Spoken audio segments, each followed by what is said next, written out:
What this might do, though, is this might make the Mongols shoot straight into Europe and cause a lot of problem. So it's going to be interesting to see what really plays out here, or if anything does. So it didn't go very well. Hello and welcome to another CK3 video. Today we are wondering what would happen if every country had the max culture slash technology. It's technology, it's in the form of culture. So if we click on any single nation here, any culture, it is max technology. Every single one of them, including the Greeks, unfortunately. I was thinking about not giving them max culture, but I accidentally gave them max culture. So, ooh, we might have missed one. I'll fix that before we start. But however, this will have big effects in the game. The biggest thing is that means everyone has the best succession laws, so we might see nations not fracture as much, and also sieging should be a lot faster, especially because those good buildings haven't been built yet. So if you like this video, make sure to like and subscribe. Most of you guys aren't subscribed. It really helps out the channel. So let's go ahead and get into the video. I'm hoping the Byzantines will struggle. A big reason why they do so good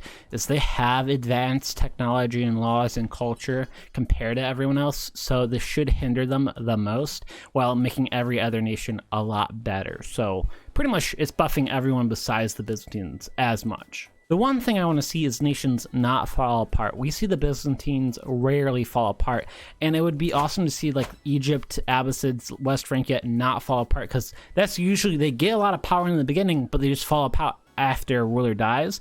So I'm hoping some of these nations stay powerful instead of dying. Good thing I'm wrong, and my wish just immediately, like I literally like stopped recording for like a second, and then this happened. So yeah, maybe we won't see any nations stay together, or it might just take some time for them to build up some prestige to change laws. India is usually a place I never talk about because they almost never do anything, but this area is looking really good, kind of like dangerously good. They usually are not this united this early in the game, so if there's a huge power that comes out of here, there's a chance they could maybe win the game. The only problem with India when it gets later in the game is the Mongols come around 1200, so as long as they don't die to the Mongols, we could have a powerful spot in India.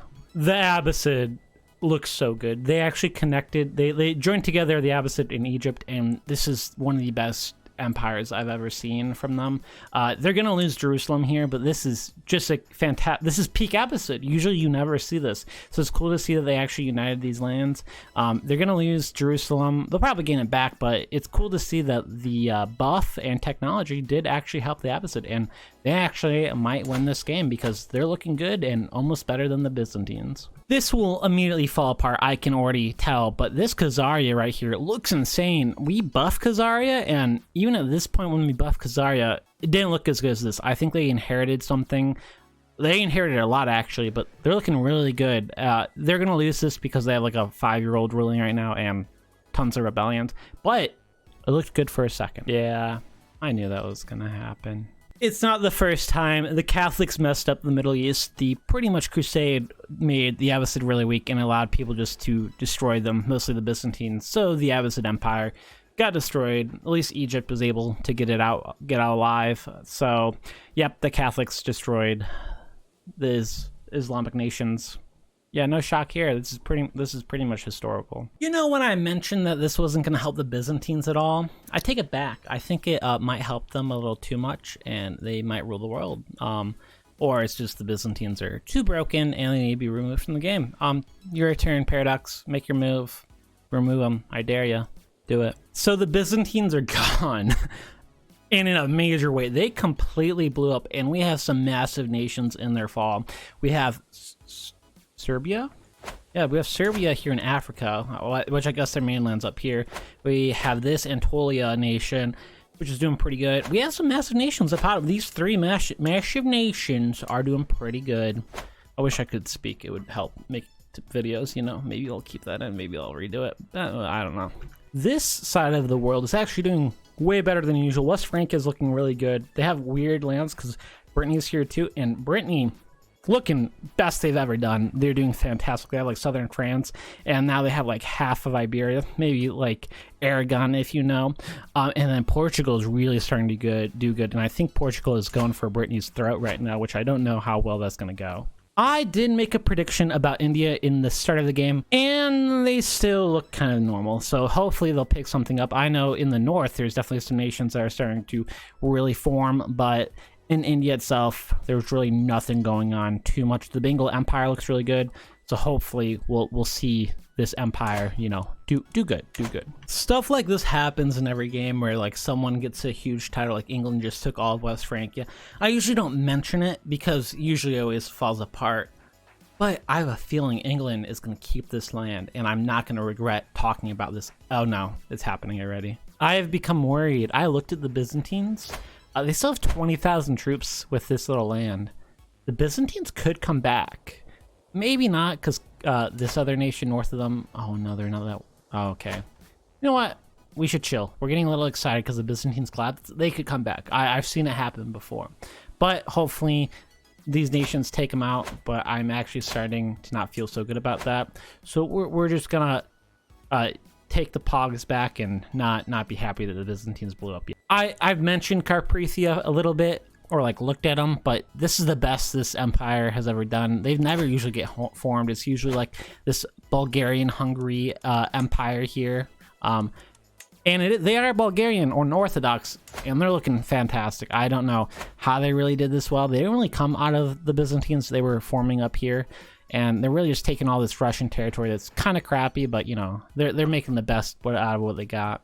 I knew this region wasn't going to disappoint me. We have the Bengal Empire and Delhi here, and they're looking both pretty good. The Bengal Empire, it looks fantastic. They actually might be one of the largest empires in the world right now, and it would be great to see them become a regional power and eventually get to the Middle East or maybe even Europe. So hopefully we see that. We still have a lot of time, and it's getting kind of messy over here, so I could definitely see the Bengal or Delhi really expanding. Carpathia has exploded, and not in a very good way. And then also we have this Kingdom of Bohemia. I have no idea what they're doing with these borders or what's going on. They came out of like this nation that had the same with it's getting bad. The border war is like, it's messy because there's huge nations that are just going everywhere. Like, look at this. What is going on here? Come on, paradox. No, I'm just kidding. It's Crusader Kings 3. This is what you guys like to see. I know everyone that's to this point loves seeing this all. Bengal Empire has come to play. They are huge. They are definitely the most powerful nation in the game, especially because Europe doesn't know what the hell they're doing right now. They look awful, completely disgusting. And then you just got this Bengal Empire, which is definitely the strongest nation and could easily crush even the Mongols at this point. So it's going to be interesting to see if someone in Europe can get together before the Bengal Empire just conquers the world. So the Bengal Empire has lost some power, but the Mongols are here, and they're here a little early. Usually they come around 12, you know, but they're here a little early. So the Bengal Empire is here. And it's going to be close because the Mongols are terrifying, but the Bengal Empire is pretty powerful. So what this might do, though, is this might make the Mongols shoot straight into Europe and cause a lot of problem. So it's going to be interesting to see what really plays out here, or if anything does. So it didn't go very well. Yeah. If anything, the worst thing happened. Somehow Mongols got territory super south, so now they could probably take over all of this region. Yeah, I thought the Bengal Empire was gonna do good. They literally got murdered because of it. The English really like the pizza. They were like, I want the pizza, so I make myself Italia. So Italia. Sorry, that was bad. But you know, Italia is now in England. Actually, it was England that took Italia. They somehow got a claim for the empire, and so they won. So now they're Italy. Yeah, this is definitely one of the weirder games that we've played ever. It's weird. We got like 200 years left, and I have to say, one of the biggest reasons why I did this was to prevent border gore. And this is the worst. I say this every video. If you watch my videos, I say this every video. This is awful. And that's because we've had huge empires and they've just blown up.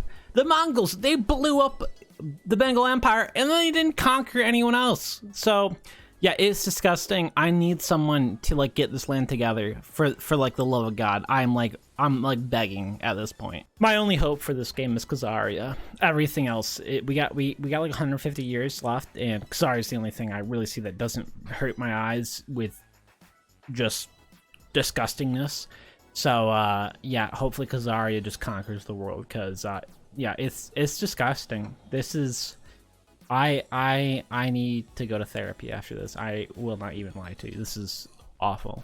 We have 50 years left. Khazaria is dead. There's no one really left. The Deccan Empire is looking pretty good. So is Tuzai. We're not doing too good, guys. The borders look pretty bad. Mex technology didn't do crap. We have 50 years left, and I don't think anything's going to change. I think we're going to be mad at the end. And when I mean we, I mean me. I'm going to be pretty mad. And there's a phone going off. Oh no. We are at the end date, and it's pretty messy, but not that bad. Byzantine's pretty much got their starting borders somehow, so it's pretty cool. Tuza, that we never see, is here. Capricia, Catholic, whatever, is just a unique nation that you never see. Overall, Max technology didn't really make a change. Religion looks kind of normal, actually very non-Islamic. It looks like the Islamic nations kind of got wiped out. Culture, Greek, French, that we always see. Besides that, nothing really spreads. But overall, really nothing too much changed. Apparently the Southern Baltic Empire formed at some point, and Francia. I didn't notice that either. But it's pretty cool overall. A couple of empires formed that we usually don't see, but if you like this video, make sure to leave a like and subscribe, and I'll see you in a future video.